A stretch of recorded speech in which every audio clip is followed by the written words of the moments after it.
Hi, this is ASDP ufologist Jody Brown from Arizona, and you are watching Alien Strand Podcast with host Donald Ledesma.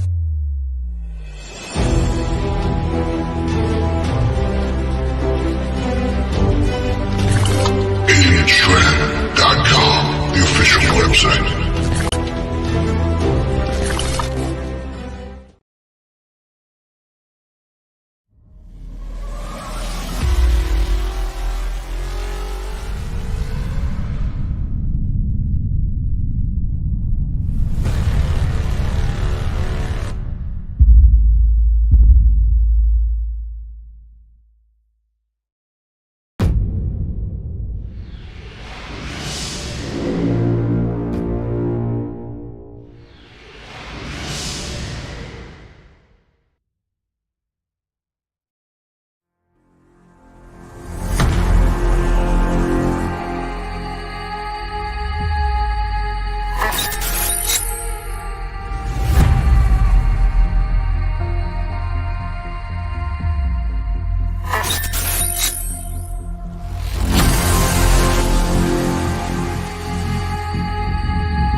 Hi, everybody.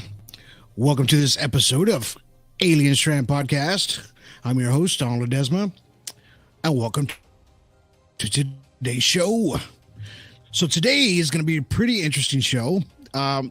It's going to be our UAP Weekly number 5, all right? So before we get going, I just want to welcome everybody to Alien Strand Podcast, ASDP, Global, and, you can catch us at 26, 27 platforms.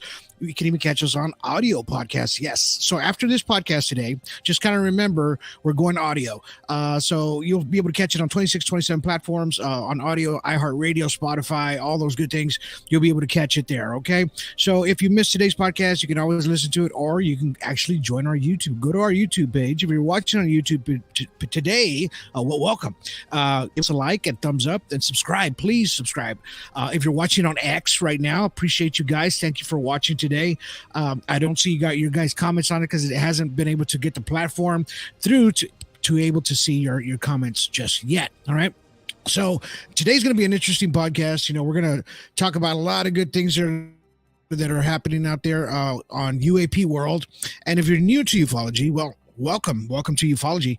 And, we're here to we're just here to teach you, man. We're here to teach you how to see these craps up in the sky. As far as myself, Terry Linch, or Ani Ball, or anybody out there that is as part of ASDP. Okay, so don't forget, you can always catch our podcast. We're going to be coming up with some new one here. It's called Alien Strand Extras on Patreon. So go to Patreon. You can support us there, and it kind of helps keep everything going. So please go check that out. Subscribe to that. That'd be great. We also have some free content there as well. So you can just kind of go to our page there on Patreon, on Alien Strand. Just look for Alien Strand and you will find our Patreon. All right. Go check that out. So tonight's podcast is with Mr. Terry Linch. All right. We're going to talk about disclosure for sure. We're going to try to get as much information out to you guys as possible. We're going to actually watch some films, a couple of videos. We're going to watch a couple of photos of some just weird stuff that people are just catching out there in ufology and in the unknown world. All right, so be prepared for that. Also, we're going to be talking about history, right? A couple of historical areas around the United States, around the globe, and we're just kind of bring up some old stuff, and just kind of get you thinking a little bit about the world of where we came from, our ancestral times in the life of human beings, right? And where did it come from, and where did it start? So, and we're going to throw our hypothesis out there and what we think of what what may have happened, right? So let's go ahead and we're going to talk about that, and don't forget, catch our movie The Middle. All right, it's on Amazon Prime still. You can check it out there for $2.99. Don't miss that one. If you've seen The Middle, please give us a thumbs up. Please share it. It's on Amazon Prime for $2.99. We keep that cheap there so that you guys don't have to worry about the commercials. It's very low price. Don't have to worry about that. Also, it actually went on TCL channel there on Roku. So if you have the TCL channel on Roku, go check out The Middle. It's free there, just like it is on Tubi TV. You'll see it on Rewarded. It's on 7 live platforms, and we have it on 5 countries already. So we hope you guys are enjoying the movie The Middle. Get ready for part 2 of The Middle. That's going to be coming up soon. All right. So, let's bring in Terry Linch right now, because I want him to kind of talk about The Middle and just a brief thing, and then we're going to talk about The Middle 2 real quick, and just kind of bring you guys up to date on what's going on. All right, let's bring him on in. Hey, hi everybody. How's it going tonight? Looking forward. Pretty good. Thank you for being on. Right on. Look good, brother. You look good. I'm sitting here trying to get myself put in Facebook jail. If everybody wants to know where I'm going to be, I'll be getting a new tattoo that says I've been in Facebook jail. Anyway, I'm sharing this to everybody that is out there. I want everybody to know, if you see this show, share it to everyone you know and share it to everybody you don't know. That's right. Because we're all about the information, right? About giving the information to people out there of ufology and what it is, the world of ufology. It's a new thing for some folks, and we just want them to learn, of what they're seeing up in the sky. Just, we're giving them a lot of answers to what they think they catch on film and things like that. So we have ASDP, Alien Strand Disclosure Project, where a lot of people can share their things there as well. So right now, Terry, we're going to have, I know everybody saw the film, The Middle, but we're going to have The Middle 2. It's in production right now. I'm about halfway on the first episode. So it's, this is such a tedious part of editing, because sometimes I have to wait for footage, and, if we don't get it right, then I'm not putting it out there. So that's just the hard part about production and editing. What do you think, Eddie? Yeah, Terry. I think that you spend an awful lot of time in the editing room, and what's it take you 3 hours to get 3 minutes out of this thing? It just seems like you spend a lot of time. Sometimes I'll try and get a hold of you in the middle of the night, and by God, you're up doing your editing. So that's kind of an interesting thing. We're trying to make sure that everybody gets disclosure, and sometimes it takes editing to give you a clearer picture, instead of, I'll give you a good example.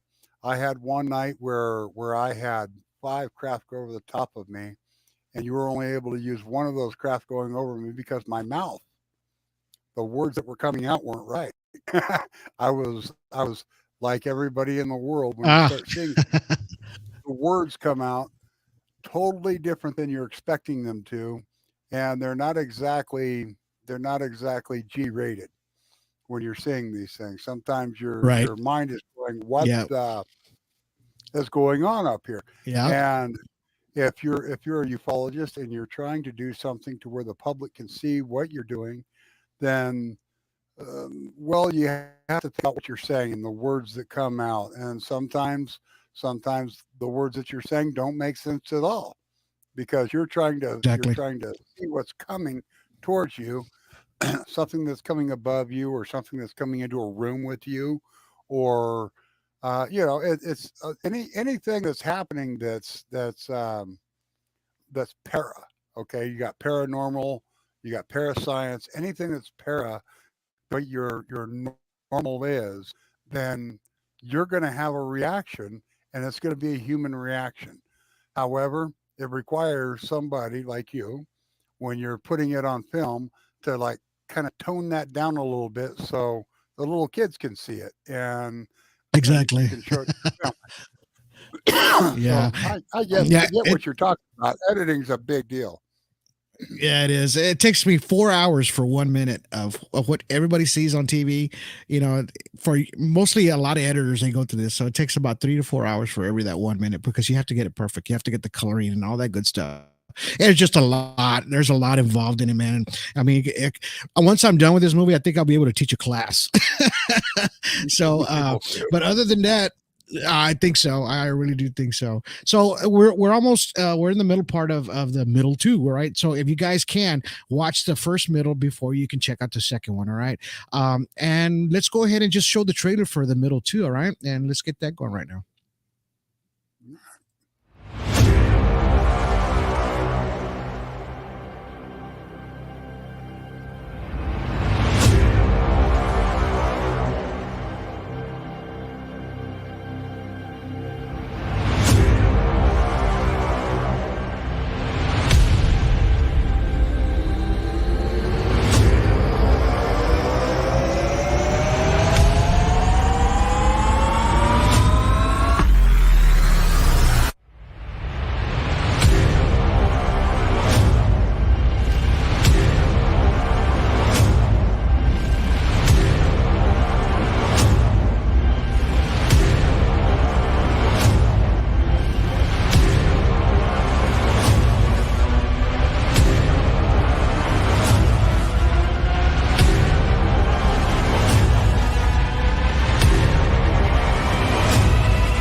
All right.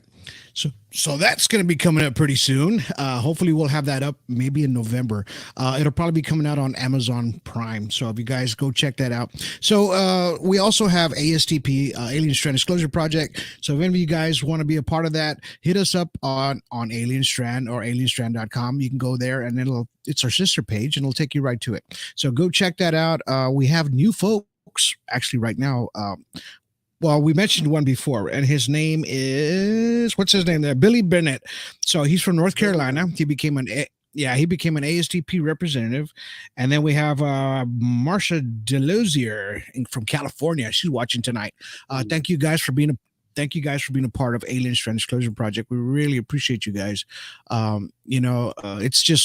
It's our honor to have you guys on and help out with ASTP and help people around the world, to show what it's a possible a UFO or even an alien abduction. It could be anything, man. Bigfoot, Sasquatch, anything like that. You can also report it here. Okay. So if you have a chance, go check that out. And, we appreciate everybody that's been a part of ASDP. What's your say there, Terry? Well, I'm really really glad that these people are joining up. I always like to say this, that disclosure starts with your story and respect of your story. So when these people come in, it takes a certain amount of bravery to come up and tell your story. And when you do tell your story, that means disclosure starting with your story. Every story that comes is a different disclosure taking place. We have the government that's finally doing this. We have other governments that are doing this. Other, all these different people from different countries are finally starting to come together. We're all finally starting to talk. Okay. Every time we talk, we get another little piece of the story. And that is going to take us to our future, which is coming, our near future, but it's also bringing us back towards our past. And we got to remember that there's a big past involved far more than our future. Okay, we've had all these things that's taken place in the past that brings us to this moment that we're at now, and I can clearly tell you that the ancient people had a closer relationship with what we're starting to see. Okay, these things that we're seeing now, this was everyday life to some of these folks. Okay, to us, we're amazed when we see something that we hadn't seen before, an orb or a sphere or a ghost, Bigfoot, Nessie. We have friends that are in uh, up in Scotland that this is what they see. They see Nessie. They see what could be a ancient dinosaur swimming along in one of the locks, um, or you know you have people that swear that they videoed and show you the video and their work of things that look like Right. fairies. Um, we're all Right. about every bit of the paranormal, the supernatural. We have people to handle each facet of this, and uh, we have people that will be part of what you have to say, because when we send you that direction, that person has experienced something very similar to what you're experiencing. And if it turns out it's something that's new that no one else has, guess who gets to be the leading person on this? Okay, the person telling the story. All right, so we respect your stories. We want to hear your stories. We want to know more about your truth. Okay, and we're going to share your truth, and we're going to make sure that you get to connect with other people that know that exact type of truth. If you see it, that means somebody else has obviously seen it somewhere, whether it's in Australia, New Zealand, New York City. There's going to be somebody else that has had the same type of experience, and you guys will be able to have an equal that you can talk to somewhere along the line. But the only way we can find these equals is if you come in and you report to ASDP. So as soon as we can get you to bring your story in, um, we can start linking you up with people that are also involved somewhere else in the world, and then you can see what the similarities are with what you're seeing. Not everybody's going to want to be out here and say, "Hi, I'm this person." Okay. However, if you do come out and you say, "Hi, I'm this person," you can do it anonymously. We don't need to put your face, your picture, but we sure can use the story. Okay. We want to know more Exactly. about what you're doing, where you learned it, how you learned it, and how you see it. Okay. Not one person is an expert here. We are all citizens. I'm a citizen ufologist. I'm a citizen scientist. Um, um, of course, Donald Ledesma over here is a professional photographer and cinematographer, but he Yeah. really has some good stuff. If you, by the way, if you get a chance to see his work, I'm telling you right now, look up Leds. You're going to be very happy with the things you see. He's really good at what he does, and really soon you're going to see a lot more from him. I'm really grateful That's that he came out and he right. took the time to tell this story right here, this story, the middle, and there's going to be a lot of people that have a chance to react to that with their story. What do you think about it? Exactly. Well, I mean, and I'm glad that, like I said, when we talked about the middle of past a few podcasts already, we've had we're guests on a couple of podcasts as well, talking about the Cascadia guys, the things that you found up there. And, it was a great it was my first documentary. It was actually my first feature, because usually when you start off as a filmmaker, you start off with just shorts. You make little short films or little short 10-minute clips or 10-minute videos. And I went full I went full gusto. So I said, you know what, I'm going to make a feature film. And so when we got together and we got it done, and I'm glad it was done. I'm glad it was done the way it was done. I mean, could I have used $1 million worth of money and made a Mm-hmm. beautiful, Fox TV or History Channel? looking thing? Yeah, I could have. It would have been great, but the reality is when you're an independent filmmaker, you just do what you have, right? And you make the best of Right. it.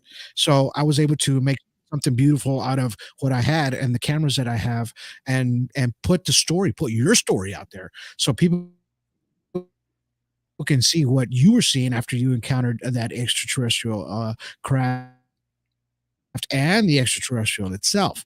So when you see part two, you're going to see the rest of Terry's story when he's going to talk about the actual sighting, the encounter with the extraterrestrial that he had, and it's just one of those things that it had to be done. It was one of those things. It has to be done because, and I learned a lot too by being out there. I was able to learn from Terry as well. When he was showing me the how he was catching the craft and things like that, we were putting two and two together. We're putting our brains together. Okay, wait a minute. So if it happened here and it happened here, what if, that these things are kind of connected a little bit more deeper? There's something more to this on the Cascadia Guide. So if you guys can, go see the middle and watch it, because the Cascadia Guides that he found up there, the geoglyphs, he named them.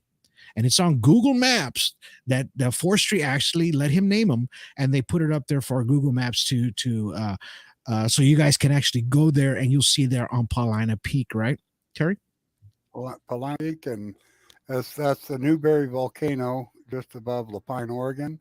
It's just to the east. The little town I live in is nestled right inside the Cascades. We're a little valley that's nestled right in the side of the Cascade Mountain Range. However, this particular location, there's a major significance to the fact that these things are where they are.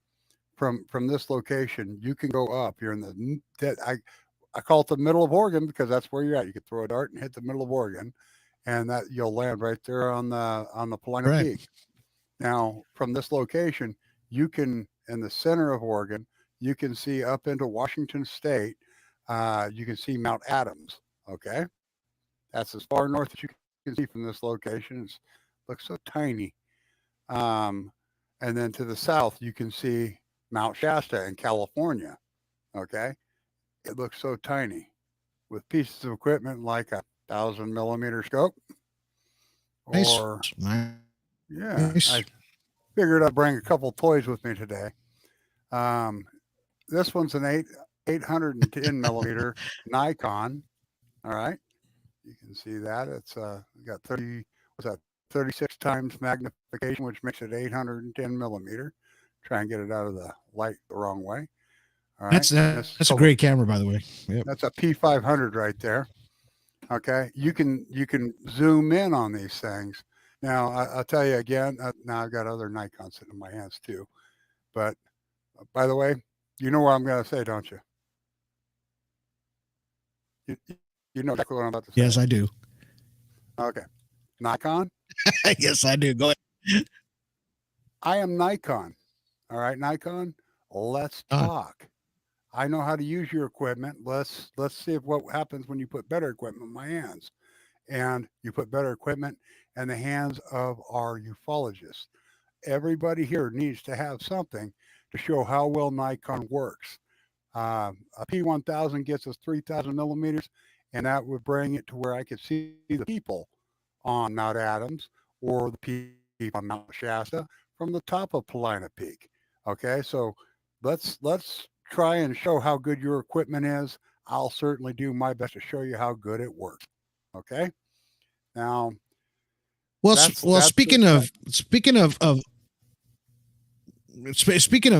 your cameras, right, and how well you do, and you catch with these 800 millimeter lenses, and you have a 1000 as well, right? Like a external lens that you have on one of those cameras. I have it's a secondary lens. It's a aftermarket lens that goes onto this D3200.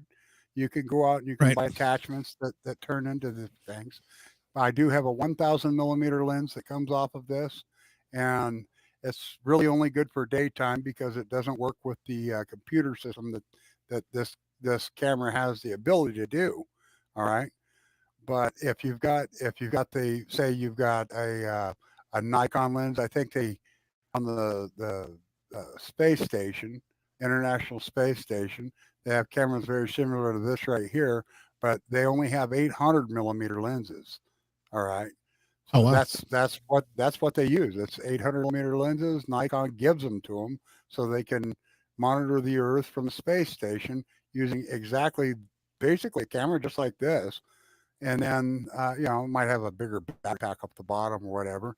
Um, Right. However, they use basically the same camera that I've got there. Um, Probably a little more advanced than what I've got. You know how that works. But they have an 800 millimeter lens that Well, goes on let it. By the way, that lens is $16,000. Just so you know, when you go out and you get yourself the wow, Nikon P1000, I that's a believe it. 3,000 millimeter lens. You get yourself the Nikon P950 or P900, that's a 2,000 millimeter lens. There's a huge price difference between these cameras. Um, as, but it goes up to like Well, $1,000, maybe a little more. Now that we're talking about the cameras, let's go ahead and we're going to show a couple of still images that somebody got off of an actual Nikon camera in the UK. So let's go ahead and check these out, Terry. These are some UFO that was spotted in the UK. He said that this person says that that this craft was hovering for over an hour above his home, but it was way up there, so he had to use his zoom lens to check it out. So let's go ahead let's go ahead and look at the pictures here. So as you can see, I mean, he wasn't able to put it on his social media, but he's kind of showing us from the back from his camera, on his memory what he has there. So this is the object that was floating about 1 hour above his house. He says it did not move. It just stayed still there up in the sky. And it was up in the UK. He didn't say exactly where, right? So he just said it was just still there. And he had to use his zoom camera to try to catch the images. It's a very unusual shape, though. I mean, but everything kind of looks different from the bottom up, right? So when you look at something from the bottom, it just looks completely different. I mean, I don't know what it is or what it was, but I'm going to say it was probably a craft up there hovering for about a good hour. I don't know what it was doing, because if it was a balloon, it would have moved, it would have shifted places. Right. If there was a string, you would have saw it at the bottom. I don't see any of that. No. No, it would require wing currents and things like that for it to move. Right. Do you know what the millimeter of lens was on this in particular Nikon by chance? That'll give me an answer. I don't know. Yeah, it's just a Nikon. That's all we know. But Nikons, they got those all-in-ones like what you have, and you got you can zoom in pretty good on those pictures. It's called a bridge. This is a bridge camera. This is the type of camera that ufologists will use as the bridge camera. You can go to pawn shops and things like that, or you can go to none. I actually recommend going to Nikon, getting a new one so you know where it's been, what it's doing, and that it's got a warranty and things like that. I got this in a secondhand shop because this is what I started with. This is exactly what I started with. I think that if you end up getting a camera like that, it's really good because you can zoom in, and then you can record. You can actually do an HD video with this in particular camera, and you can follow or track things across the skyline. And in this setting, which is the most ideal to where you can focus in and it locks in on it, and then it focuses in. Right. This is actually fairly clear for what we're looking at. I was just yesterday. I mean, it looks good. Track stuff in the sky, and I couldn't focus in because it was moving. Well, and the thing is, look, I don't care what you have. If you have a cell phone or you have a professional camera, once you zoom in, that camera becomes very sensitive. So I know people get excited when they're shooting whatever, you're going to start to shake. You're going to shake and you're going to shake. So for him to get those images, I mean, some people do have a really steady hand too. I've seen some folks that have a real steady hand when they zoom in. As far as yeah, she does. I even told her that too. I said, man, you got a steady hand when you take pictures. I wish her hands are like tripods, man. They just don't move. I shake like an earthquake. I shake like an earthquake. That's all I can say, I get man. the same thing. Yeah. So, and that's just my thing. Just remember that when you zoom in, when people are zooming in, if you guys are learning today or ufology, whatever, just make sure that either you have a tripod. If you don't have a tripod, try to set your camera on top of the car, or if you're outside, please do it from outside a window. Don't do it from inside of the car or inside of a glass or inside your house, because we're going to get smudges, we're going to get things like that, and then it's not going to look very clear, very good. Yeah, this one actually looks pretty good. So I believe he was standing outside. So I'm going to go with a real craft here. I wish there was video, and if there is, I'm sure it'll pop up soon. Right. This right here, this one's one that we're going to have to bring into ASTP. Have Annabelle and Chris and myself throw it under filtration and see what type of EMF we're getting. That'll be the field that's around it. I call it an EMFF, which is electromagnetic flux field. That's going one step a little more into the science, where everybody else just calls it electromagnetic field. But it's called a flux field, and what you're seeing around that craft, that's called a flux field basket, and that's what's removing the mass from the craft. I also want to iterate that just because you see this, whatever this odd shape might be, think about how every year we have a new car, we have a new motorcycle, we have a new TV. Okay, so there's always a new model, and not everything's going to be a disc. Okay, you're going to have some things that I have a theory and thought about this, that some things are made of obsidian, some things are made of basalt, some things are just granite, but you end up with all these different variations of what we would call an unidentified flying object. The big spheres that you see all over Costa Rica and New Zealand and stuff. You see all these spheres. Those are all made of basalt. Okay, and they're perfectly round spheres. Some are from this size to the size of the room I'm in, and maybe some are even bigger. But what you end up with is you've got all of these different things. They're all in the same kind of locations. Sometimes you see what looks like a jagged-looking rock flying through the air. We had ufologist Tino Gallegos down in Arizona. He put out something that it almost looked like a jasper kind of thing, and it almost looked like a butterfly wing. Okay, but when you zoom in on this damn thing, you could clearly see the face of the pilot and the craft moving in the direction the pilot's facing. And this pilot was looking at him as he went past him. Now, keep in mind that this craft was moving. I like to say 22 miles a second.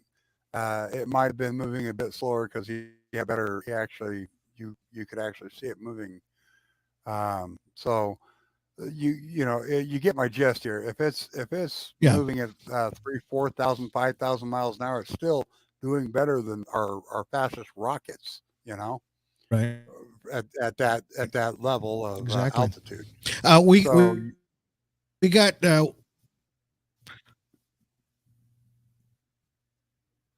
right.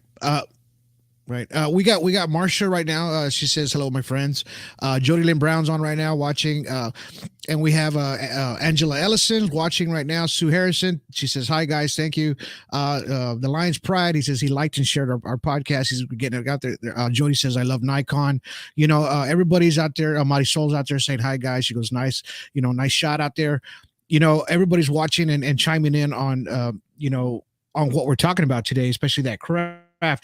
Like Jody Lynn Brown says, it's hard for me to focus on filming it when I'm shocked about what I'm seeing, right? That's exactly what we were talking about a little bit ago. And exactly. And then Lion's Pride says here, he says, let's see, he says, they will keep getting closer. He goes, they will keep getting as close as without causing a CE6. It's just one of those things, we have to kind of keep our eyes in the sky, like we always talk about, but keep our distance as well. We don't want to get extremely too close from these crafts because we don't know exactly what kind of radioactive activities happening on that shift, or it's kind of emulating, right? Because you don't know what's going to happen. I've told many stories on my past podcasts of folks that they get radiation sickness, radiation burns, they get all kinds of things like that from getting extremely too close. And I'm talking about a craft that's maybe 50 feet from you or 25 feet from you in the woods somewhere or whatever. Be careful. Even the one, even the story of the crash landing in Brazil. You know, when the soldier actually picked up this alien being, he got it on his skin, and then 2 weeks later he died because the skin some had some kind of oily substance on him, got sick, and he died, man. So we have to be really, really careful, you know, when it comes to things like that. You know, I know we get excited on, you know, ufology, but we're still don't know exactly what is on those crafts. We don't know what we're seeing in the sky sometimes. You know, we're still we're putting this puzzle together as far as all of us here as citizen ufologists. Terry's, you know, talking about his quantum physics and everybody involved, and even Bob Lazar, you know, bringing it all together. We're trying to figure out, okay, what these crafts are made of, right? And how they work. So I'm just all I'm saying is just kind of be careful when you're out there. If you come up close to one of these crafts, be careful, keep your distance. You know, if it's too close, you know, if your camera shuts off, anything like that happens, your phone starts shutting off, that just means it's probably highly radioactive around this craft, possibly. So we have this video. There you go. Okay, let's show that right now, real quick, Terry. Okay, so what this is just a regular compass. Okay, when you're talking about the fields and things like that, what this does is this lets you know not only your direction north, south, east, west, but when you have a craft directly above you, this right here will start spinning in ways that you don't expect it to. This isn't plugged into any batteries. It's not plugged into anything that can malfunction. However, when you put something like this over the top of a magnet, okay, it starts doing things. You get the same effect if you put it over the top of quartz crystal. You'll get the same effect, right? Because a quartz crystal has a north and a south pole to them. So this right here is a good. If you got, I can put this around my neck. It's one of my average tools. I put it around my neck when I'm in the field, and when I've got this out in the open, I know where I'm going. Okay, so when you see me looking at this right here, and I'm in the woods, I'm actually looking at it to see what's going on with it. It's a really simple tool to monitor if you got something above you that's putting magnetic flux tubes down. Now, every night when I go to bed, I've got obviously my country, and I've got my firearm. However, I have a simple glass of water. And you know what you get with you when you have a simple glass of water like this sitting on your nightstand? You have another tool.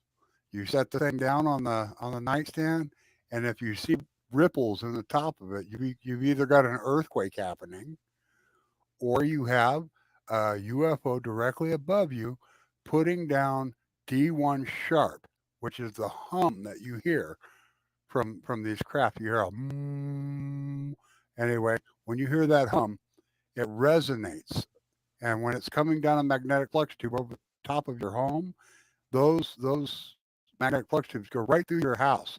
They go right through everything, and they're heading for the earth, because this is what's going on.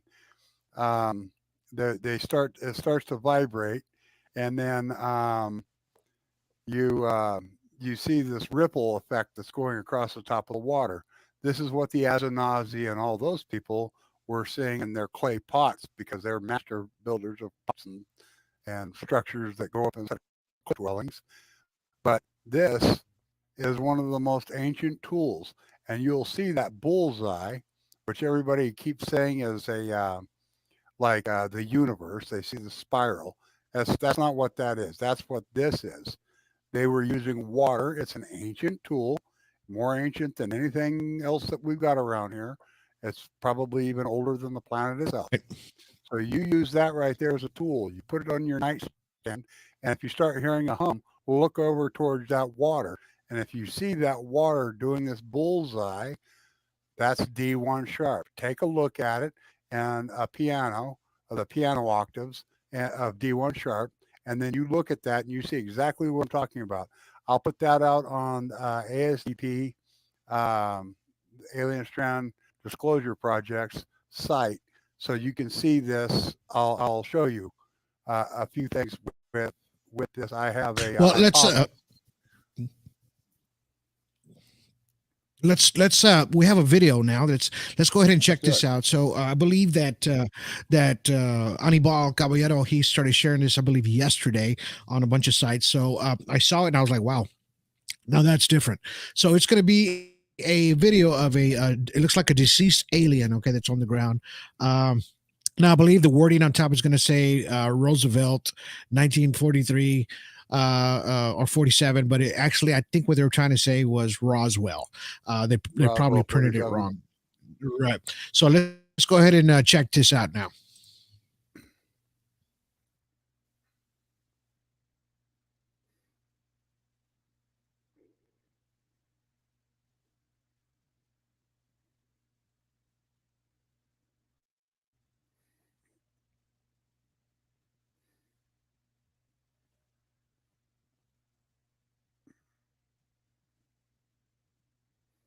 So apparently it's got some, I mean, even if it was a deceased body or whatever, when you look at the head, you look at the eyes are huge on this being or whatever it is on the ground, whatever it was. It does look deceased and it looks real as heck to me. I mean, what do you think, Terry? Yeah, I think that what they've got here is we're finally starting to get leak footage of these different things because of the government finally starting to open things up. I think that we're going to start seeing more and more. If you take a look and you see the things that we've seen from like E.T., the great big guys like that, I think that we've been being indoctrinated over time. We've had Close Encounters of the Third Kind. We had different films. Well, oddly enough, it's the same guy that keeps putting them out, Spielberg. Right, E.T. Yeah.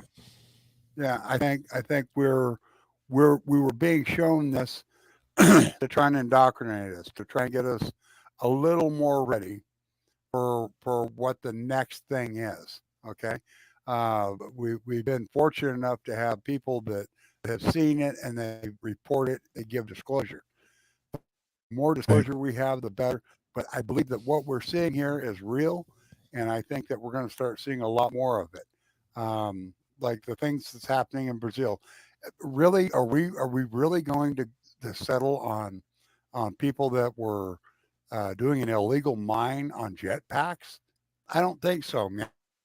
Especially when you're out in Peru, up a river that takes 3 hours to get to the location. And the military, the people that are more advanced, which would be the military, they had to take a boat up here. It took them 3 hours to get there on the boat. Okay. Wow. Jetpacks. Wow. I don't see illegal miners flying around on jetpacks trying to scare away the local village people. You know, they're still showing videos on that. You know, there was another one that there's some more leak footage in Peru. Yeah,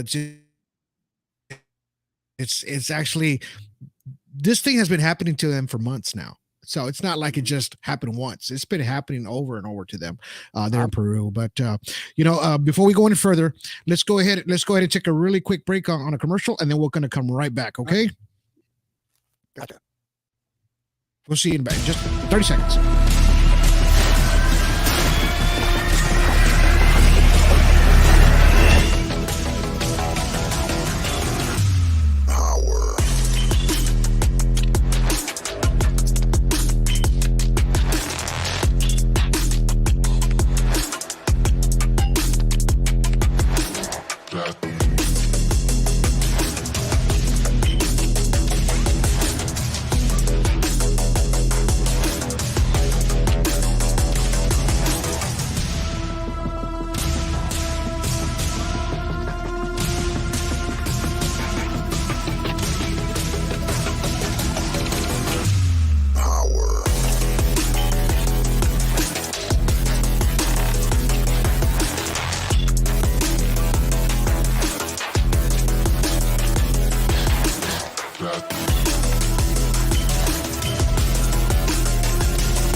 Nice. So we were talking about the actual body that we just saw there on that deal. So I'm going to show you this photo. So I have two photos here of and one looks real. Oh, there's going to be one that's a real photo. The other photo is of a reptilian. It's going to be kind of referenced. So the photo on the right, if you're looking at it, it's a referencing to a reptilian that this gentleman named by David Rydell. He says he has seen this one on the right side. He says it looks exactly like it. It's not it, but he says it looks exactly what he saw on his property on 2021. So that's what you're seeing on the right side of the photo. On the left side, it's an actual. I don't know if you remember Alex Smith. I talk about him all the time. He's from the UK. He uses that nice Sony with the long zoom lens, and he catches these crafts on top of this mountain all the time in his area in the UK. So the photo he got is the one on the left. So he posted that on top of this photo, and he kind of said that almost looks like what I've seen, which looks close to it. I mean, what are your thoughts there, Terry? Yeah, that's when I'm looking at this, what I'm seeing is there's a lot of ties to the people down in Peru, a lot of people, the Mayan, the Hopi, they all had ties with the reptilian, as well as over in China, up in the mountains with the Buddhists. They were the ones that are trying to help hide the existence of these inner earth beings, which would be these reptilian, which also have the same technologies of other things. From they're like a Dracos or Draconian. So I would have to say that what we're seeing here is something that's been just as reported as a gray alien, just as reported as there's blue. There's all these different ones, but this in particular one is one that is mixed into like the Egyptian, the glyphs that you see in Egypt, the glyphs that you see in the Maya culture, the glyphs that you petroglyphs that you see from the Hopi, and as well as like the Azenazi or I call them a Fremont. I like to bring them all into one large group and call them a Fremont because they're much older.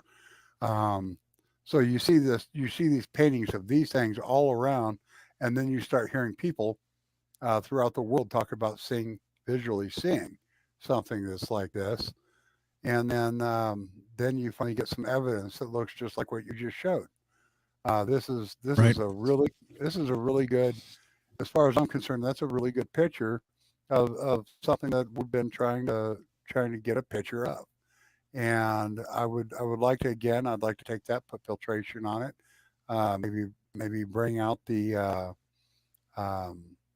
contrast and see what more detail we can get with that.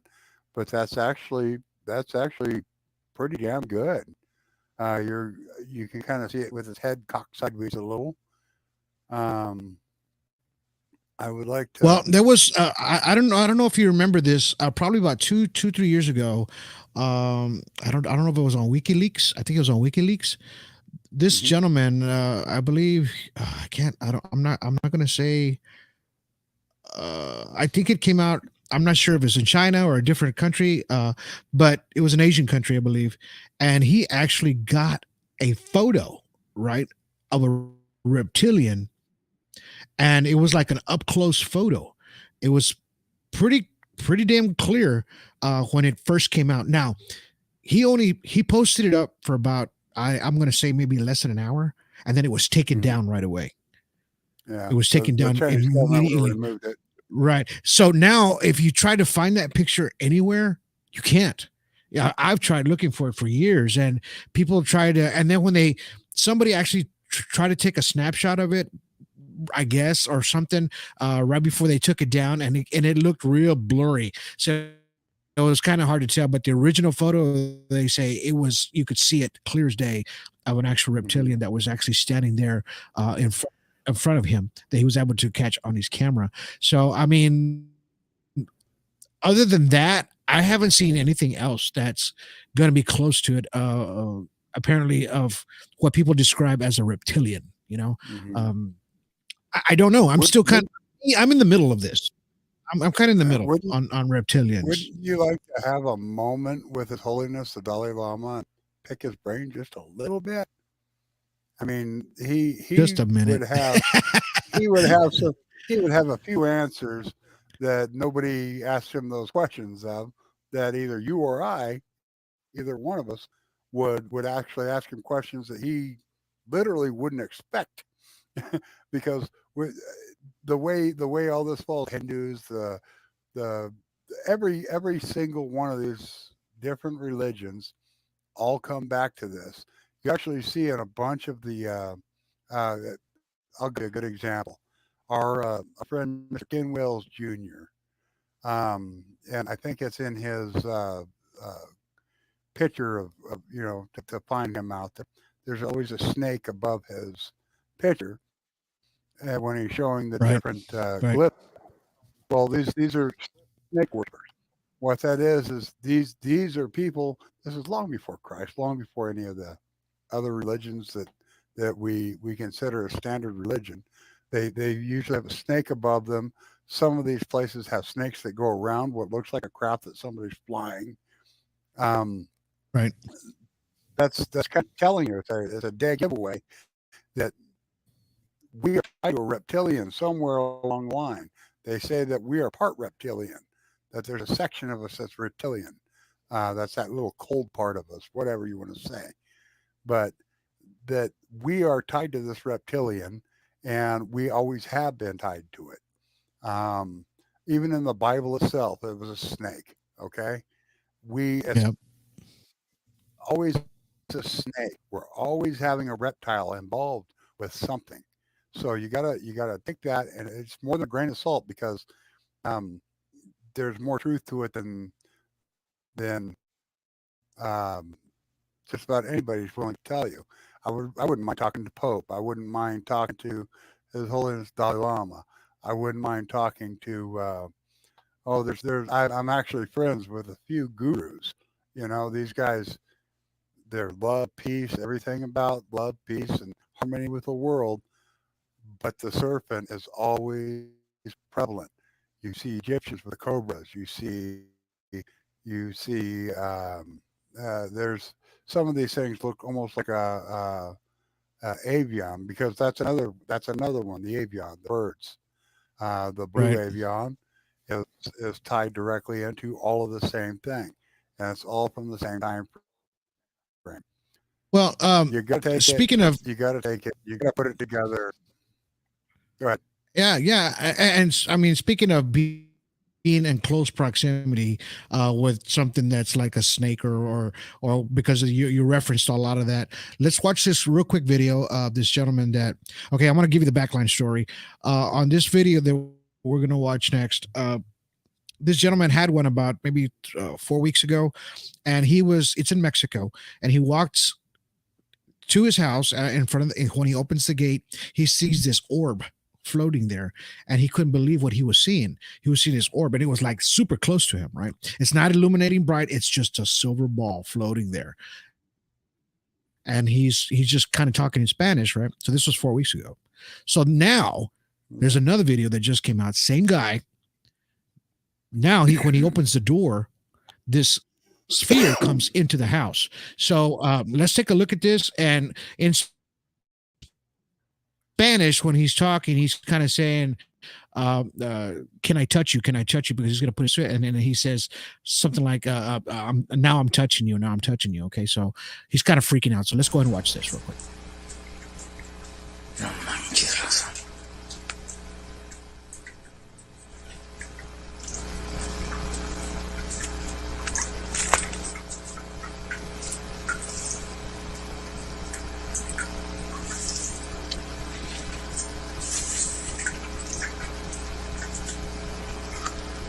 Manches, Rosa.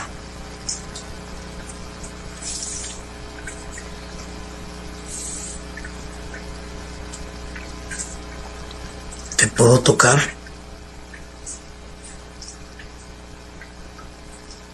Te puedo tocar.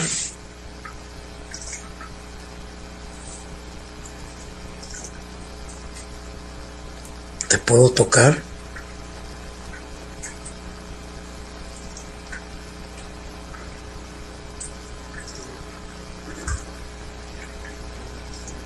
Te estoy tocando, raza.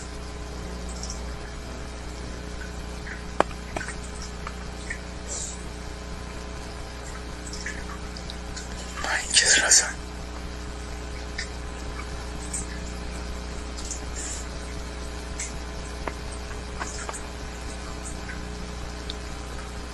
Te estoy tocando, raza.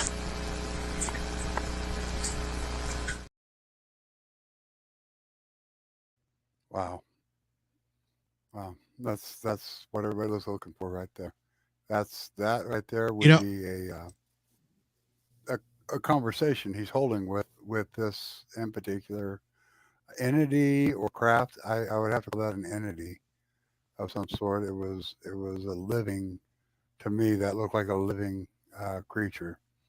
Um, and it comes from his front he door, and it's going forward. It's moving forward towards him, uh, and it's so still. If there was a string on it, it'd be going, kind of like how like a pendulum or whatever. It'd be kind of Right, moving, but correct. it's perfectly still, and it's coming up to him. So, and you can hear the hum in the background. That would be D1 sharp right there. That's what Mm. I've been talking about as the D1 sharp. I call it my D1 sharp hypothesis. But the more we see footage and the more we see different things like larger craft and things like that, you hear the hum, and that hum.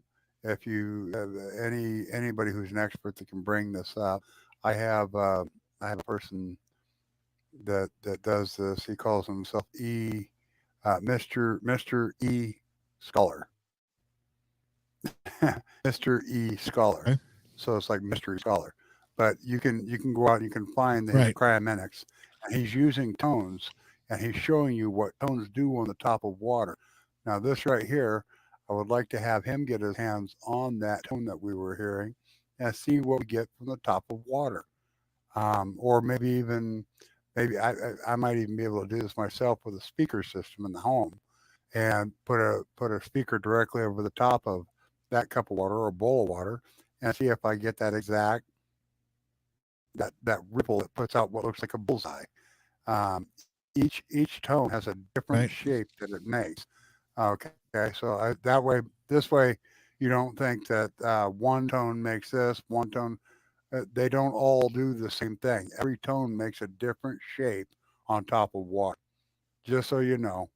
And the D1 sharp being the one that they put on the walls of everything is going to tell you that that's the sound that we were just hearing. And I would also like to add that we have a gentleman from Mexico City. His name is Tiberino Sanchez. Um, I think I'm going to have to share this with him and see if he catches anything more than what we caught, other than can I touch you? Can I touch you? Right. And I can't believe I'm touching you. You know. Right. Um, I mean, he says a lot of phrases that they say. No manches. I still don't know what that means. It's just like a slang word, I guess. It's like mhm. I can't believe it or whatever. I don't know if it's a bad word. It might be a bad word. Hell, I don't even know. I mean, I've heard Could I've be. heard I've heard them say that before. Don't get me wrong. I still don't know what it means. I need to ask. But Right. it's that right there was just if you don't have headphones on, if you're watching this on your phone, it's going to be hard for you to hear. But if you have headphones on or you have a laptop or something with some speakers, when you watch this, you'll be able to hear the humming noise that you're hearing in the background. Now, Mhm. and it's kind of hard to put across to exactly what it is or why this thing is visiting him, because this is like the second time already it comes to his home. Now That's they're in right. Mexico. Yeah, they're in Mexico. They've been catching a lot of spheres in the sky, a lot of them. I mean, they're just catching them by the flocks. It looks like to me every time I'm looking up. of these sphere videos, they're all in Mexico or Peru, right? Um, they're all in that general area most of the time. As far as the mass sightings, I'm talking mass sightings. I know we get them here in the United States as well, but it's just how do we when we're watching this, right? And I know it's kind of hard to see because once I get the video and I have to break it down and put it in this program, it kind of deteriorates. Everything that you share on Facebook, any video, whatever, by the time you share it to somebody else, it's already falling apart little by little. Okay, it's not like the original footage, so it's kind of hard to make out exactly what you're seeing because it's been already shared over and over and over. And it just falls apart. It pixelates. You start losing, it just compresses and it compresses, you know what I mean? And that's the bad part about shared footage. If we would just have one site where we can just kind of get the original footage and everybody can pull it off of there, that'd be great. You know what I mean? So that way we can have the original footage and we can actually break it down to, okay, we can see if there's a string or we can see if there's somebody holding it or anything like that. I'm not saying it's real. I'm not saying it's not real. To me, just by looking at it, it's strange, right? I mean, what does this? What interacts with human beings like this, especially if it's an extraterrestrial craft, right? It's got to be. It's not. I don't think it's one of ours. It's just and if you see the lights that are flashing on it, they're erratic. They're not like 1 2 1 2 3 1 2. It's erratic flashing. So and there are different sequences. Right. So that's how it's not like something from a FAA or a drone, anything like that, because they have to have a sequence in order to put their product out there. Yeah, it kind of reminds me of what you would see if you're looking up in the sky. I have large telescopes. Obviously, I've got things to look further in the sky. But if you look up and you see a pulsar, when the radiation from a pulsar comes at you, it throws out all those different colors, the exact colors you were seeing. So you're looking up in the sky, you're looking at something that's larger than our solar system, and it's throwing out all of these different I call them lasers, and the rest of science would. They call it lasers, right? And they're throwing out these sprites off of it, and each time you see a color, it's red, blue, green, white, red, blue, white, green. And it doesn't give it in a certain pattern. What it does is throwing these things out, however the reaction is, and that in particular thing. Now, keep in mind, when I look at something like that, I consider everything, including our solar system, as a living creature. Okay, and you get into bigger and you get into smaller. So if the way I look at things, this is the way I look at things, is that like our solar system is just a giant molecule. Okay, if you look at other molecules down to the atomic level, it's pretty much the same thing as what we are. Now this is going to throw some people off. We are following our sun. We're not just circling it. Okay, we're following it. Our sun's kind of like a shooting star going through space, and what it's doing is moving along. It's pulling Mercury. It's pulling Venus. It's pulling the Earth and Mars, and just as it's moving along, it's like we're going down a tube or a tunnel, or even think of a drain. As a drain's going down, you drop different things down in different locations. They'll keep their spot as moving their way down, and that's what is going on here. Is you see things from different perspective. So we're excuse me. We are basically, we're following a magnet that's pulling us with it. Okay, and we're on an arm in the Milky Way. Right. So what's happening is this arm sweeping across dark matter. Okay, when we're sweeping across this dark matter, it's not just us; it's everything else that's in that arm. These are the things we can literally see Hubble and things like that as these things that are closer to us, and we see them moving with us. NASA, they don't share this with us because it bored the hell out of everybody by the time they're done. Or it might amaze some people, but the fact of the matter is it's too freaking much information. Okay, it's too much information. Most people don't want to know about that we're on an arm of the Milky Way as part of a big spiral galaxy. Okay, there's other galaxies out there that we can see past this because we are smart enough to create technology that allows us to see further. However, there's so many different forms of life out there that we're just not prepared. We're just not prepared for everything that's actually waiting for us out there. We got to grow up. We got to stop picking fights with each other before they'll want to be our friend. We got to stop. We got to get over the fact that I'm white, you're Mexican, someone else is black, someone else is Chinese. We're still not there, man. And until we get to that point where we can look at each other and call each other brothers, or brothers and sisters and family and friends and sisters and all of that, they're not gonna want anything to do with us. I've said this, I've said it before, I'm going to say it again. What we need somebody that's going to be a diplomat for us. Somebody who's prepared to look at a freaking bowl of spaghetti and negotiate with it. You know what I'm saying? I'm not saying that that's what we're going to be talking to, but it could be. Or I think the military, U.S. military, was saying it's going to be something like that because look at how fast these things turn. Okay, now we see gray aliens, and we see all kinds of things that we want to see in the how would they say in the form of man.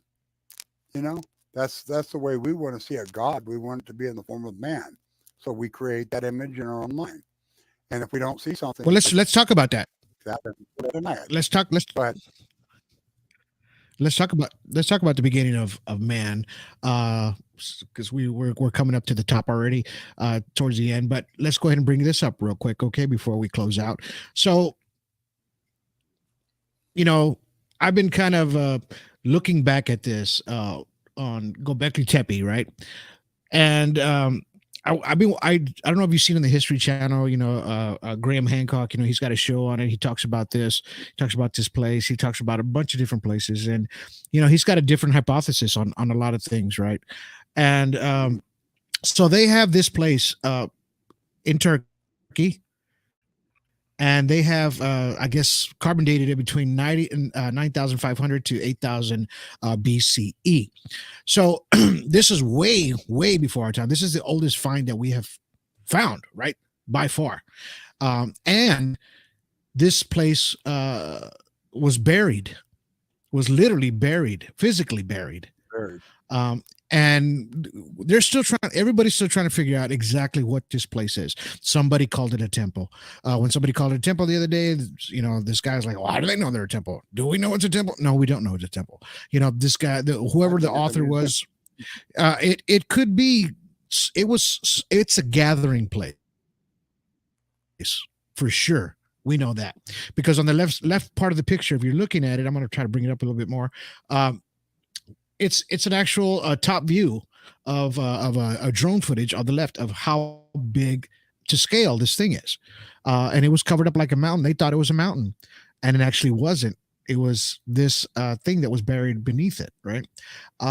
And it actually, if you look at the picture on the right, it's kind of hard to see, but they got calculations on the hole, on the circle, to where it's facing, I believe, south or something like that. So they're trying to figure out if it had some kind of astronomical properties in this place, right? So and we're going to call it, this was way before anything, right? And this is what people are trying to wrap their heads around. because we talk about the texts, of things that have been written. Now here they haven't found anything like that yet. All they found is carvings of animals. I believe some of them, I'm not sure, that may look like a dinosaur. I know there's some that look like birds. Some look like eagles, right? And then there's some that look like there's a tarantula in there, and there's a scorpion. So they're trying to figure out exactly, what this place is or what it was. I mean, what are your thoughts on this place, Terry? Well, if you look at just the small picture there, you see what looks kind of like a dog or a wolf or something to that effect. But if you get into further stuff, you'll see elephants. You'll see what I'm thinking when you see something like this would be like a way of showing a marker of the different types of animals. Think of Noah's Ark, for instance. If you see all these different animals and representation, which is what you see along every one of these different monoliths that are within the structure, and but they're still uncovering it. They're finding separate structures around this location. So this is kind of like a museum to me, and it's telling you that the things at that time that were on the earth at that time. Okay. These things would have all been on the ark with, as we go into religion here, we call it Noah as something that's a biblical thing. I believe that he, I've got my own thought on this, that Noah, his family came from some other place other than Earth, and they brought these things to this planet. And when I see something like this would be a marker telling us when these creatures came to this place, this location. You have And the thing, yeah, you have Noah, and the Noah, then you have there you go, right there. This is Mount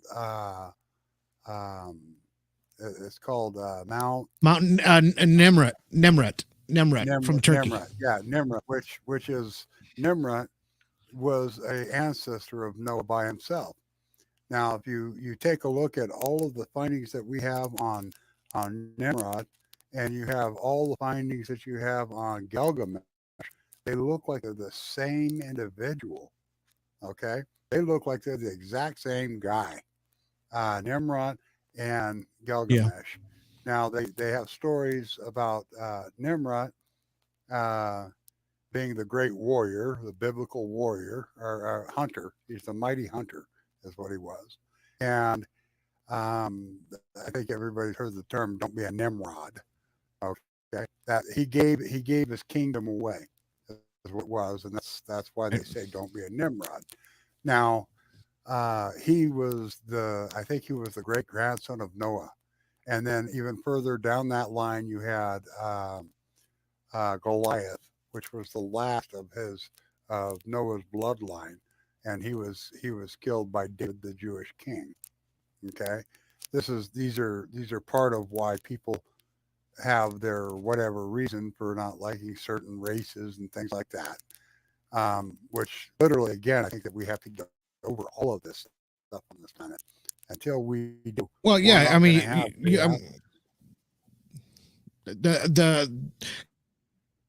and a lot of it came from the Anunnaki, right? What you're talking about. Correct. That's the Anunnaki. And that they're and then we came up with the Sumerians, right? The Sumerian text, right? Right. That was the other one as well, and we're trying to figure out. Okay, right. Gilgamesh.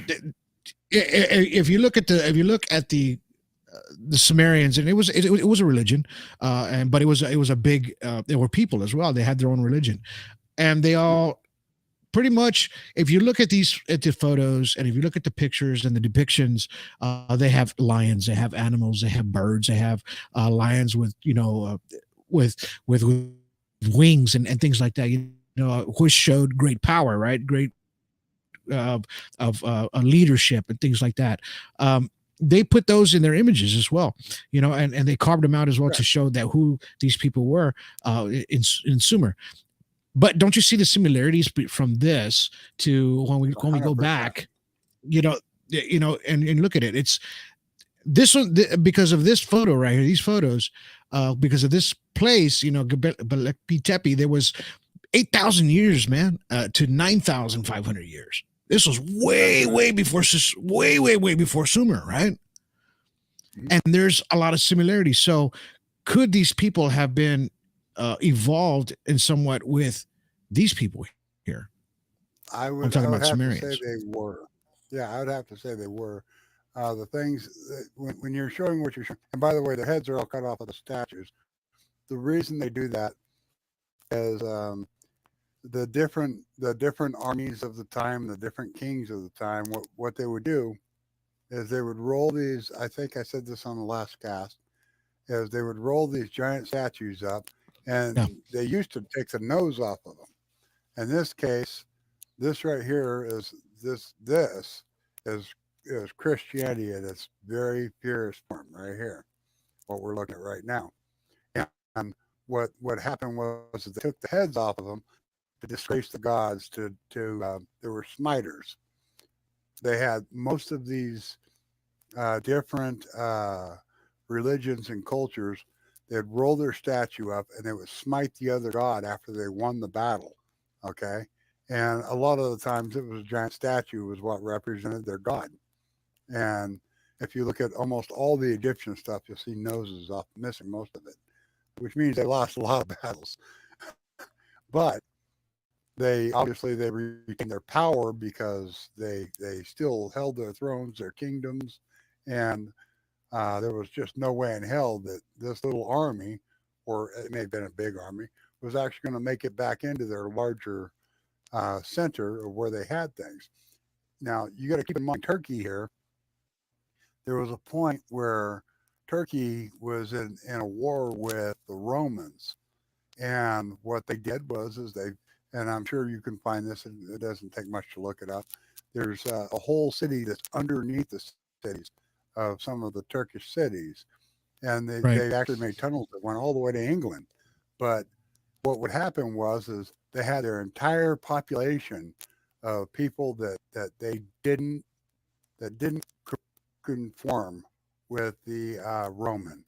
So they lived underneath the very city that they're from, and the Romans ruled the land above, and the rest of the Turkish people were underneath these people, and they were still living their lives, and they still had all their goats, they still had all their whole livelihood was underneath these grounds. They lived in different sections that they had dug out these tunnels and caves, and they turned this into their home.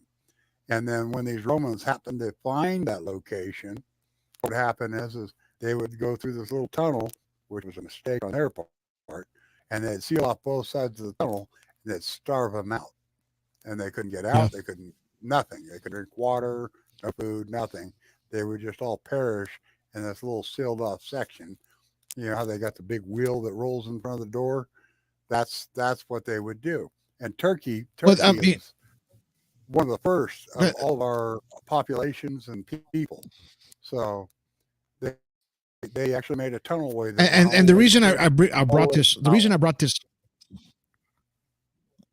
wow. And I've seen that too. But the reason I brought this up, because it was just like, okay, so what are the chances, you know what I mean, of this historical event, as far as this ancient site, right, being found up in Turkey, right, this place here. And then, of course, then later on, this other place, ends up popping up as well. Same place, same areas, and everything is connected, right? The stories are connected, right?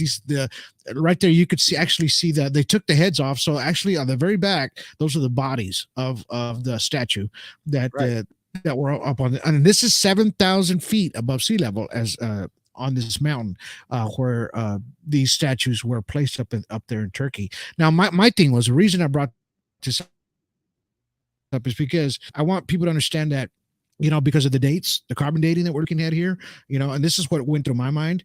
You're looking at 9,500 years old, BCE, 8,000, and then. And of course, I talked about Graham Hancock, right? From the history down Netflix. He's got his own little show there. He talks about that as well, and he says maybe it's 14,000 to 16,000. This is where his numbers are coming from. He's arguing with a lot of archaeologists because of this. And my thing, okay, so we're looking at all these years, but the similarities are all there. You know what I mean? They're all there as far as the as far as the structures, right? The way they're done, the petroglyphs there, the way they're done, they're carved in the rock, right? Everything it's done the same way. They did the statues, like you said, some of the heads of the Sumerian texts and everything. They look alike, look like the same person, right? Is that what you're saying earlier? And it's. Yeah, and Sumerians was 4,500 years ago, 4,000 years ago. They talked about the Anunnaki as well, right? And this is what I was just trying to put together is that as far as us as human beings and being here for a very, very long time, how do we distinguish how long we've been here? You know what I mean? As far as like a thinking human being, or I'm not talking about like Neanderthalic or way past that. I'm just thinking like when we're thinking already and we're actually putting ourselves as kings and putting ourselves as a man, a woman, just being a human being to each other. Of course, they were very bad with each other back in those days. Life was nothing to people back in the days. You know what I mean? It was nothing.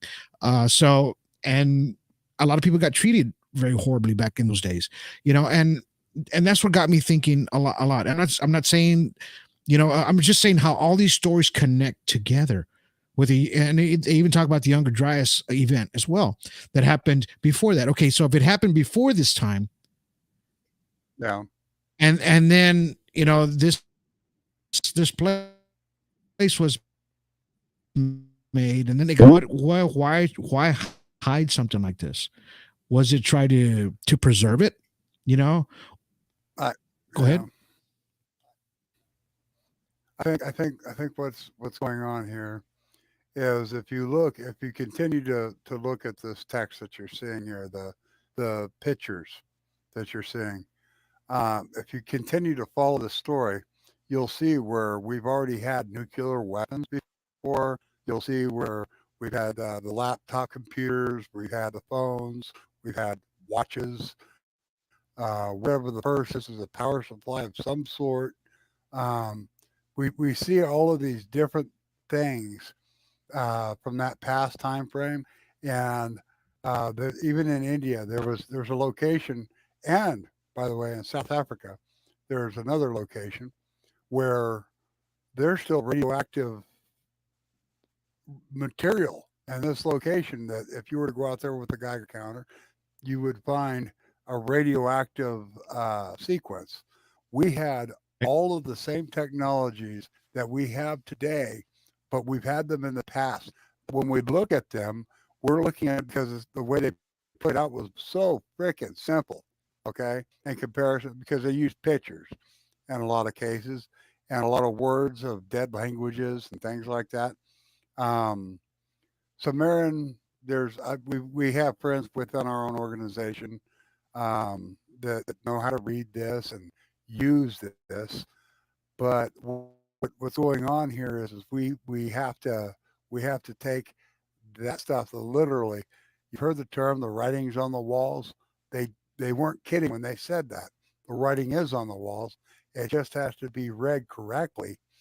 And you'll see where we've had the end of civilization over and over and over, even before this time. And let's talk about that. Oh, there you let's go. talk about. Remember the star map that we always see on a lot of our. You'll see it on every ufology page. This star map will pop up. People wondering what it is. What is it? What? Okay, so I found out. I went some digging. And so I'm going to read this to you. It says an ancient Sumerian astronomer recorded the events that was observed in 31 2123 BC. He goes, the age of cuneiform wall was within the 5100 years. It says the cuneiform is a stone that is found in the British Museum and has puzzled experts for more than 150 years. It says the plate recorded the collision of an asteroid, which is a group of asteroids that was close to Earth with a kilometer or with a diameter of more than a kilometer. Okay, so this was a 1 mile big asteroid that was coming towards Earth. It says researchers now believe that the size of the trajectory of the asteroid that was tracked by this unit corresponded by the asteroid that collided with the Austrian Alps in the Cobbles. It says causing catastrophic impact that killed anyone in its path. It says, and this impact led to a landslide. It says, according to the researchers, this clay tablet is believed to be an astrolabe, or best said to be one of the oldest astronomical instruments discovered in Mesopotamia. Right. It says Mark Hemsel, I guess this is the guy that wrote this article, says one of the researchers from the University of Bristol who decoded the tablet said, it's a wonderful piece of observation and a perfectly fine piece of science. So this is what we're looking at. What are your thoughts, there, Terry? Well, I think that we not only do we have this, but we have Stonehenge. We have several different small versions of that. We have Easter Island itself, the entire island with every one of them Moai facing inwards. Everything is designed to follow the stars that we have. And this is letting me know that they apparently, the people of our location, had something touching back down to, look at that, I'm doing the ET thing. Anyway, had something touching us from someplace else to teach us this. Because quite frankly, again, I want you to take a look at what we've done in the last 200 years technology-wise. Now look at that right there. You see what we've got sitting in front of us? We have something that's, at that time, that's Hubble, okay?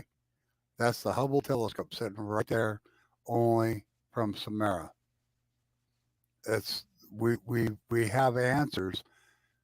If we take and we put more credit towards the people of ancient, we're going to end up with more answers than we know what to do with. There's a lot of denying things, and there's a lot of covering up of things. When all it takes is just simply going out and getting a little tiny bit of education and learning how to read things like this. That right there, if this was a murder scene, say that the FBI or a local detective went to go see, he would go out and he'd do everything he could to learn to read what he's saying. Okay? We don't do that. We look at that, we feel overwhelmed every time we see something that's like this. We ooh, we ah, but we don't take the time to learn it. Okay? So when I see something like this, I think to myself, well, what do we get from the Sumerian alphabet? We can learn something from that. What do we get if we go out and we find maybe we have somebody who happens to have a little bit of be a little bit of a scholar and understands what they're looking at when they see this. Well, these are the type of people you want to surround yourself with if you want answers to things like this.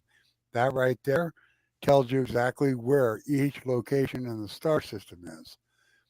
When you see movies like Stargate and you see these, I want to reiterate this. I believe that this is trying to indoctrinate us back to something to this point. That way we don't feel such a big blow when we figure out what we're finding out. This right here, and is, I mean, and look at it. I mean, look than tell us when to plant a crop. Yeah. Right. And look at the information. Look at the information. It's all there, you know, and what they figured out back thousands of years ago, man. They figured this out, right? And put it on a piece of clay. Exactly. And got the trajectories, everything on there, right? And it has the dates and everything from people from thousands of years ago, right? And we barely for the past, 200 years have evolved barely. That's You know, right. you know what I mean? As far as the engine, the telephone, everything like that, just in general life or whatever of how we're living Yeah. today. Think And these about people Dr. already Haley. that, yeah, they had it figured out already. Yeah. Already. Yeah. He was Dr. Haley, Haley's Haley's comet. So everybody knows who Dr. Haley is. He said that, I know that this thing's coming. He's seen it. He didn't have much information on when it went by, but by the time he was done, he knew it was going to be another 70 years, long after he was alive, before it would come back around. All right. So you got all these different things that let you know that different things are coming from different sections of our solar system. Um, we're really lucky when we end up with people like Tesla, Albert Einstein's, and these guys. They took the time to try and tell us things. A lot of people look at it and go, "Oh, these are nonsense," and then, for instance, we're using telephones because of Dr. Tesla. We have radio frequencies and things like that because of him. We understand X-rays. We have MRIs. These are big, powerful tools to us right now. Okay, he's the guy that came up with this stuff. All right, he came up with it, and you people want to excuse it right off the bat because everybody's freaking smarter than the genius that told us about how how we could use calculus. Isaac Newton. He's the guy that figured out calculus. He was in his 20s when he did this. He wrote calculus. All right. Do you understand calculus? Right. Okay. This is what my Oh, point no. is. Well, I knew you were going to Yeah. say. I know. Anyway, that's the point. Is these guys they came up with these things. They're the founding guys. It wasn't a freaking apple. Anything he could have flicked a stick up in the air and came up with gravity. But it took years for it to become. Is it a wave or is it particles? Is it what is gravity? What do we got? Is it magnetism? Magnetism and gravity, they're cousins. They're cousins to one another. However, he wrote the math that shows you this, and then Dr. Einstein took this ancient math, which you could call it ancient because there's actually quite a bit of time between these guys, and he turned it into relativity. He turned it into special relativity, or actually, instead of calling it quantum, Dr. Einstein called it strange physics. That's what he called it. He didn't call it quantum yet. We didn't have quantum theory yet. So you end up with all of these different things that's happened in our past, and we're here now. Right. Well, I mean, it looks like I don't know if we're having solar flares today or something, but it's I'm getting terrible glitches on my end. I don't know if it's your end or my end, but I am getting that right now. So let's go ahead and just go ahead and let's end the show. But I just wanted to get everybody involved and kind of see what we're seeing and get your take on the things that we saw today. We saw a couple of crafts that somebody caught in the UK. We saw some aliens. We saw a few videos. We didn't get to post one video, but it's okay. We'll grab it on the next one. So next weekend we'll That's right. have the UAP number 6 is going to be coming up. So if anybody wants to get involved, you can be an ASDP ufologist. Give us a holler. Our ticker's at the very bottom at alienstrand.com or at ASDP-UFO.com. Go there, give us a shout out. If you guys want to be involved, hit me an Insta message or Mr. Terry Linch, and we'll get you to be a part of the team. And you guys will take reports. We have a actual digital reporting, so you can do it from your phone, right? We have an app for that, and it's real simple to take a report now. And I get it, and then now put it into a big old report. So, but thank you guys for listening to today's show. Terry, do you have anything you want to say before we close out? I do. I want to let everybody know that disclosure starts with your story and respect, and that's what ASDP is here to do. We're here to respect your story come tell us what you've got, and we will try and apply it to everything that we do. Remember, we respect what you got to say. We're here to believe what you got to do. All right, brother. Thank you so much for being on the show today. We'll see you on the next one. And, before we go, just want to tell everybody, thank you guys for chiming in on all the comments. We had a bunch of people chiming in today, kind of watching. And, I know we were glitching. I saw it glitching on my end. So, it might be a solar flare. It might be something on my end, but we're going to get that fixed up. I know we went a little lengthy today, but I wanted to get a lot of information, you guys. Go ahead, Terry. Coronal mass ejection. That's what we're talking about. Solar flare. There you go. All right, guys. So appreciate you guys. And like I said, you guys, we'll talk to you later, Terry. We'll see you here in a bit. We'll talk to you later.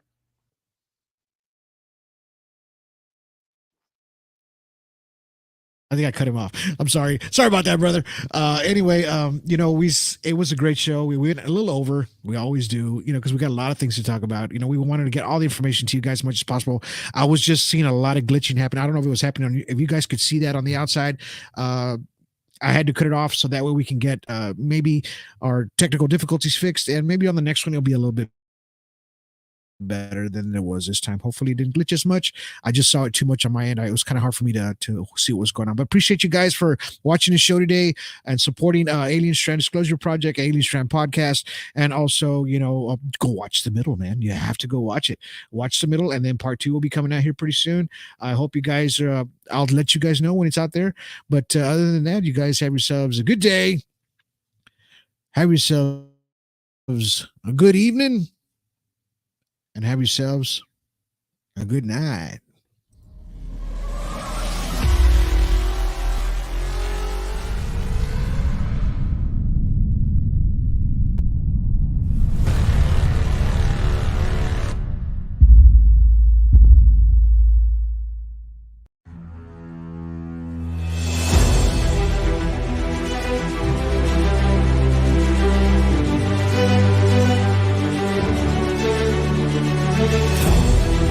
This is ASDP ufologist Terry Linch from Oregon.